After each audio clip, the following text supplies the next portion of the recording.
What is up, everyone? Welcome back to another luscious episode of the Center Beacon. That's right, 11 minutes of my beautiful voice. Sit back, relax, let's go. Let's talk about Test Server 3.4.0. This weekend, we are revisiting multiple hangars, hangar presets, whatever you want to call it. We covered this in the midweek test server video a few days ago. It's pretty much the same, unfortunately. I'm hoping that if maybe I do like a hunger strike or do things like refuse to use my left hand or eat all my vegetables, then perhaps they will listen to me and do it the way that I want it. But we're going to talk about that in the video. We do have a new map, which I'm excited about. I love new maps. Calling this one Bridge. Eponymously named because the thing is a giant bridge. It's a series of bridges. It's all right. It's a little small. It's like the inside of a New York City studio apartment. It's about 150 square feet. If you want to put a bunch of giant robots in there and brawl, you certainly can. It's much smaller than I was expecting. We also have the new robot Hover. Hover received some improvements. We're going to talk about that. We're also going to take a look at the new prototype weapon Storm. It's more of a light breeze, unfortunately. But first, let's look at the balance changes. These weren't on test server, so I'm going to the live server for these. The Scourge, first up, is receiving a 5% damage buff. I don't know if the Scourge necessarily needs that. I thought it was pretty good in the first place, especially if you get this sucker up to Mark II. It's amazing, but they're going to buff it. They do this based off of data that they compile and weapons overperform or underperform, and that's why they make these changes. The Malot is also getting plus 5% to its damage. Apparently, these weapons are not performing quite to the level that they would like versus burst damage weapons. So that's why we get these things. If you're wondering, why do they do this? And now for the big news to come out of all of this. Pay attention, haters. Haters! A TCB exclusive. The Haechi will be nerfed. Minus 5% to speed, minus 10% to shield capacity. I think this is a great move showing the developers are willing to listen to the players to the extent that they can and bring into line some of this premium content. Shock Train also gets the Nerf bat. Moving right along. Alright, you Hydra campers. No longer shall I burn all 5 of my brawler bots trying to run you down and destroy you. You're getting nerfed, baby. Minus 5% damage. If I'm not mistaken, it was like 5% per rocket. I'm not exactly sure. But these are being brought into line, which I think is great.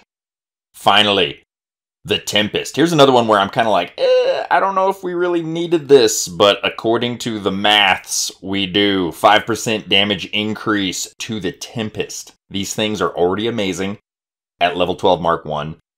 They are ungodly at level 12 Mark 2. I shudder now with this damage bonus. Let's move on. We now return to our regularly scheduled programming on the test server. What I did here was I set up the hover bot with some intermediate range weapons. The problem with that is this map that you're going to see in a few minutes is about 200 meters across. So they don't work out so good. What I want to take a look at real quick is if my Christmas wish came true and they changed the way that the hangars, the multiple hangars work. They didn't. I'm taking this guy out of Hangar 1, moving him to Hangar 2. And you can see he's the only guy there now in Hangar 2. I'm going to switch back to Hangar 1, and he's gone. So crap, this is not working like I want, which stinks. But I'm going to keep stamping my feet, and hopefully they'll change their minds at some point. So let's get this guy back where he belongs. Check to make sure my hangar's good. It's not, as you'll see, this is not a real good hangar for the map coming up. But like I said, I didn't know it was so small. I hadn't seen it before. Son of a barbarian! So let's launch a battle. So as I said, last time I ran the hoverbot on test server, it occurred to me that with its ability to hang in the air for an extended period of time, it might be a good idea to run some sustained damage weapons.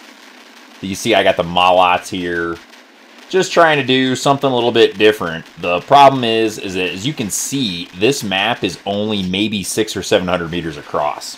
At the widest point, it's a medium range map at best. So we're going to put the hover away for now. We're going to go back to the storm, the quiet storm.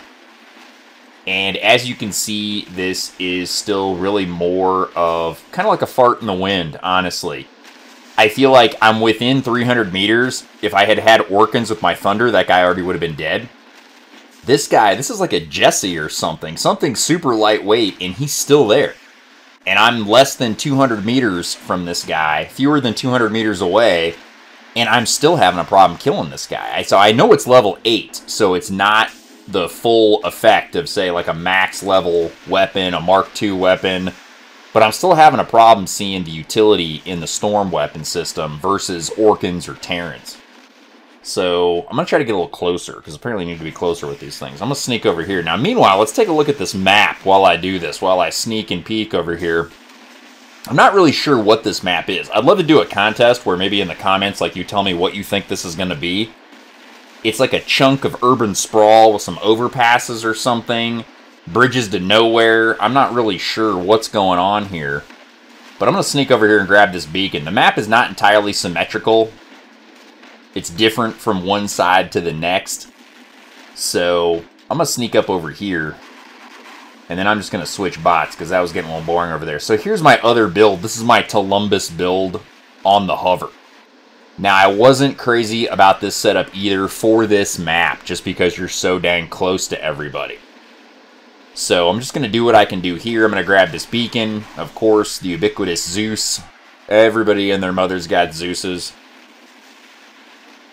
Just going to sneak and get this beacon and use the cover. Now, for modes like Team Deathmatch, this is probably going to be pretty cool, because there's nowhere to hide. I mean, you've got cover here and there sporadically.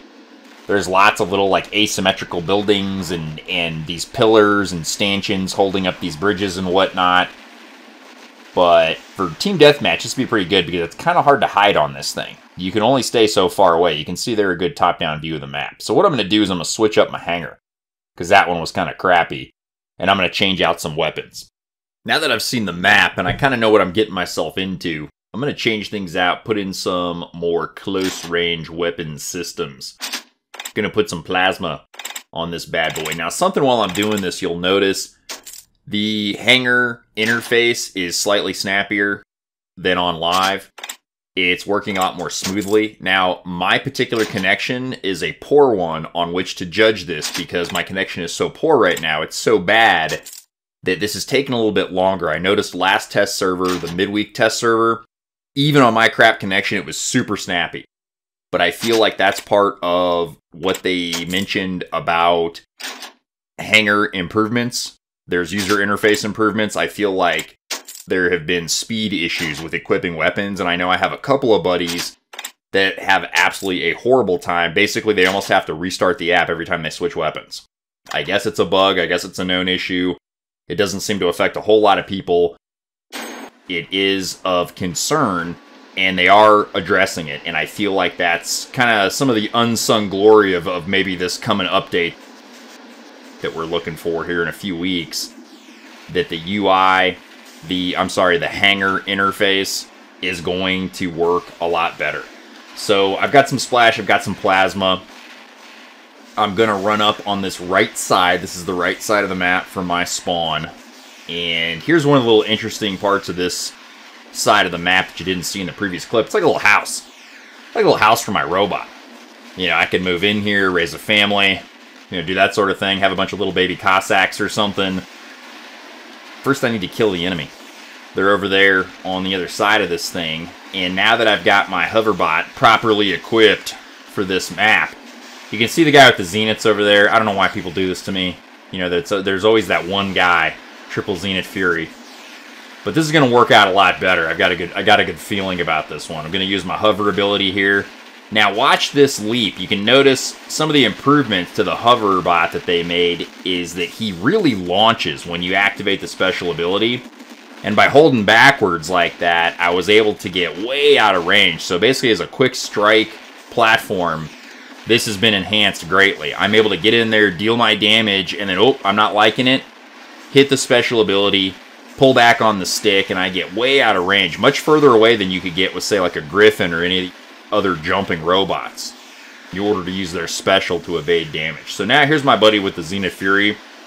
I'm going to get all over him. I'm going to go ahead and eat these Hydras because I want to kill this guy so badly here.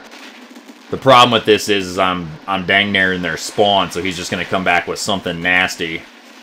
And yeah, he's doing a real good... Yeah, thanks, buddy. He's doing a real good job here helping me test with his Zeus Fury. He goes from the damn Zenith Fury to the Zeus Fury. Thanks for nothing. So here's the Splash Hover.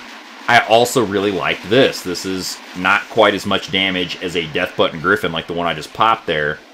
But with the hover ability, It recycles pretty quick, and it gives you some real nice utility to employ the various weapon systems that you put on this guy. You can get out of danger, you can get into danger, you know, you can get out of the line of fire, so to speak. And here I'm just kind of working my angles here. What's cool about this map is that every point on the map, I mean, you have cover, but you're also open to enemy fire from a couple different angles. There's really no safe spot on this map where you can kind of just chill, unless maybe you never leave the spawn, and really kind of be safe. If you get up here on the flanks of this map and push it, you really can get in here, and you find a lot of fire angles open up on a lot of... Like, this guy's not even paying attention to me right here. So, pretty cool map. Tell me what you think this is going to be in the comments, because honestly, I have no idea. It's really hard to tell without the textures what on earth I'm looking at. But I'm liking the hoverbot. I feel like this thing's probably ready to go. And that is going to be it for this video. Please let me know in the comments what you thought about these upcoming changes. And as always, I will see you next time at the Center Beacon.